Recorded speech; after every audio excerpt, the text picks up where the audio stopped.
कक्षा 6 के बच्चे मेरे साथ पाठ 2 पढ़ रहे थे, वर्ण विचार। तो बच्चों, इस पाठ में हमने हलंत तक पढ़ लिया है और हलंत से क्या होते हैं ये मैंने आपको बता भी दिया था। दोबारा से एक बार और देख लीजिए। सभी व्यंजन अ की सहायता से बोले जाते हैं।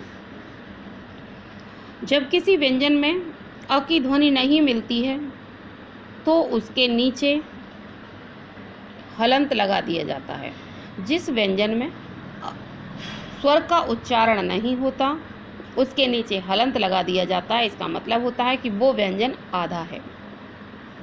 जैसे क, च और ट, इनको हम पूरा नहीं लिखेंगे क्योंकि इनके साथ स्वर जुड़ा हुआ नहीं है, इसलिए इनके साथ नीचे हलंत लग जाएगा। व्यंजनों में अ लगाने पर उनके नीचे लगा हलंत हट जाता है और जब इनके साथ स्वर जुड़ जाएगा, कोई भी अ स्वर जुड़ जाएगा तो ये हलंत हट जाएगा। जैसे क, च, ट आदि। अब इनके नीचे हलंत नहीं है, इसका मतलब ये पूरे अक्षर हैं और इनको हम पूरा लिख सकते हैं। अब आते हैं स्वरों की मात्राएं। अब स्वरों की मात्राएं कैसे लगाई जाती है, इसको कैसे बोला जाता है। जब स्वरों का प्रयोग व्यंजन के साथ किया जाता है तो उनके रूप में परिवर्तन हो जाता है। जैसे हम स्वर पढ़ते हैं तो पूरे पूरे स्वर पढ़ते हैं, लेकिन जब उनको व्यंजन के साथ जोड़ते हैं तो उनके एक चिन्ह होते हैं जो मात्राएं कहलाते हैं। उन मात्राओं को हम स्वर व्यंजन के साथ जोड़ देते हैं और उनका रूप बदल जाता है। इस परिवर्तित रूप को मात्रा कहते हैं। प्रत्येक स्वर का प्रतीक चिन्ह व्यंजन के साथ मात्रा के रूप में जोड़ा जाता है। प्रत्येक स्वर का, कोई भी स्वर होता है उसका जो चिन्ह होता है वो व्यंजन के साथ जोड़ दिया जाता है। स्वरों के जिन चिन्हों का प्रयोग व्यंजन के साथ किया जाता है उन चिन्हों को मात्रा कहते हैं। ये स्वरों के चिन्हों की परिभाषा है, मात्रा की परिभाषा है। कि मात्रा की परिभाषा क्या है? स्वरों के जिन चिन्हों का प्रयोग व्यंजन के साथ किया जाता है उन चिन्हों को मात्रा कहते हैं। अब वो जरा मात्राएं भी देख लेते हैं कौन सी होती हैं और कैसे जुड़ जाती हैं। ये हमारे पूर्ण स्वर दिए गए हैं। अ की कोई मात्रा नहीं होती, इसका कोई चिन्ह नहीं होता, ये अपने आप में व्यंजन के साथ चलता है। आ का ये एक पाई होती है, इसको हम खड़ी पाई भी बोलते हैं। ई की मात्रा इधर से लगा दी जाती है। ई की मात्रा इधर से लगती है, पीछे से लगती है। उ की मात्रा नीचे से लगती है। उ इसको घुमा के ऊपर से लगा दिया जाता है। ऋषि का ये चिन्ह होता है। ए की एक मात्रा होती है। आई इसकी 2 मात्राएं होती हैं। ओ एक खड़ी पाई के साथ मात्रा लगा दी जाती है और औ इसकी भी खड़ी पाई के साथ मात्रा लग जाती है, 2 मात्राएं लगती हैं। अब क के साथ व्यंजन के साथ कैसे स्वर जुड़ते हैं उनको भी देख लीजिएगा। अब यहाँ पर मात्रा युक्त वर्ण है और ये स्वरों के व्यंजन के साथ जुड़े हुए वर्ण हैं। जब क लगता है तो यहाँ हलंत हट जाता है, क बन जाता है।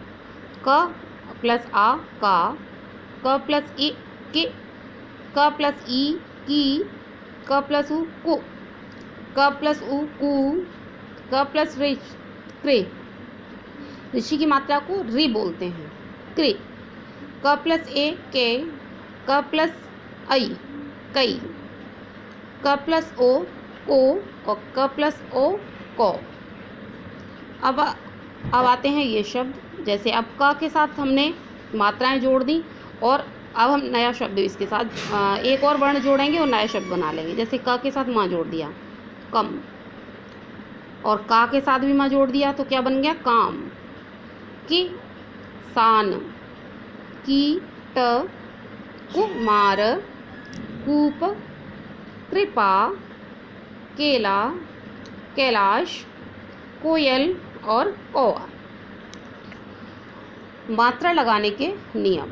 अब मात्राओं के नियम भी होते हैं। जैसे आ, ई, ओ तथा औ की मात्राएं व्यंजन के बाद लगाई जाती हैं। आ, ई, ओ और तथा औ इनकी मात्राएं व्यंजन के बाद लगाई जाती हैं। ई की मात्रा व्यंजन से पहले लगाई जाती है। छोटी ई की मात्रा व्यंजन से पहले लगाई जाती है। उ और उ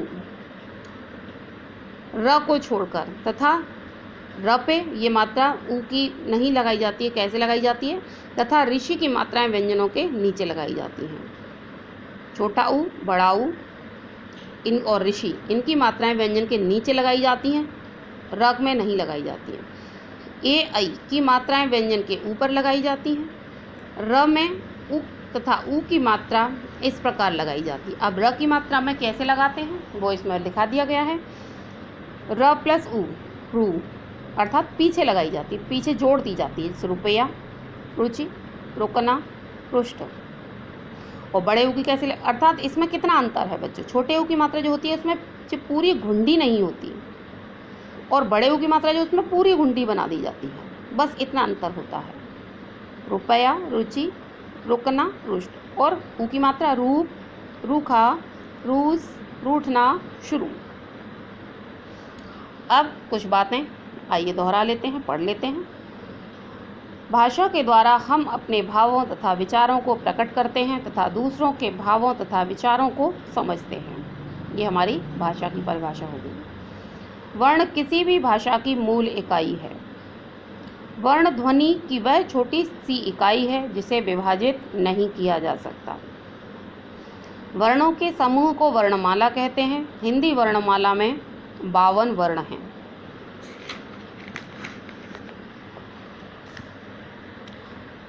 वर्ण के भेद होते हैं स्वर और व्यंजन। वर्ण के 2 भेद होते हैं, स्वर और व्यंजन। स्वर के 3 भेद होते हैं, हर्ष स्वर, दीर्घ स्वर तथा प्लुप्त स्वर। व्यंजन के भी 3 भेद होते हैं, स्पर्श, अंतस्थ तथा ऊष्म। स्पर्श व्यंजनों की संख्या 27 है, जैसे इसमें क वर्ग, च वर्ग, ट वर्ग, त वर्ग तथा प वर्ग आते हैं। अंतस्थ व्यंजनों की संख्या 4 है, य, र, ल तथा व। ऊष्म व्यंजनों की संख्या भी 4 है, श, स, श और ह। संयुक्त व्यंजनों की संख्या भी 4 है, श, त्र, ज्ञ तथा स्र। व्यंजन में स्वर का संयोग मात्रा के रूप में होता है।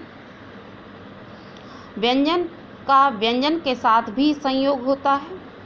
स्वर रहित व्यंजन को हल चिन्ह लगाकर लिखा जाता है, यानी जो आधा होता है उसको ये नीचे चिन्ह लगा करके लिखा जाता है। बच्चों, आपका पाठ 2 पढ़ लिया है आप लोगों ने, समझ लिया है मेरे साथ। उम्मीद करती हूँ एक बार घर से दोबारा से दोहराएंगे, इसको पढ़ेंगे। घर पर रहिए, सुरक्षित रहिए। पाठ को एक बार फिर से दोहराइए, उच्चारण करिए वर्णों का। और बच्चों, जिनकी फीस रह गई है वो बच्चे जल्दी से जल्दी विद्यालय में फीस जमा कराएं। मैं उनके माता पिता से ये बार बार निवेदन करूंगी कि वो अपने बच्चों की फीस जल्दी से जल्दी विद्यालय में जमा करा दें। धन्यवाद।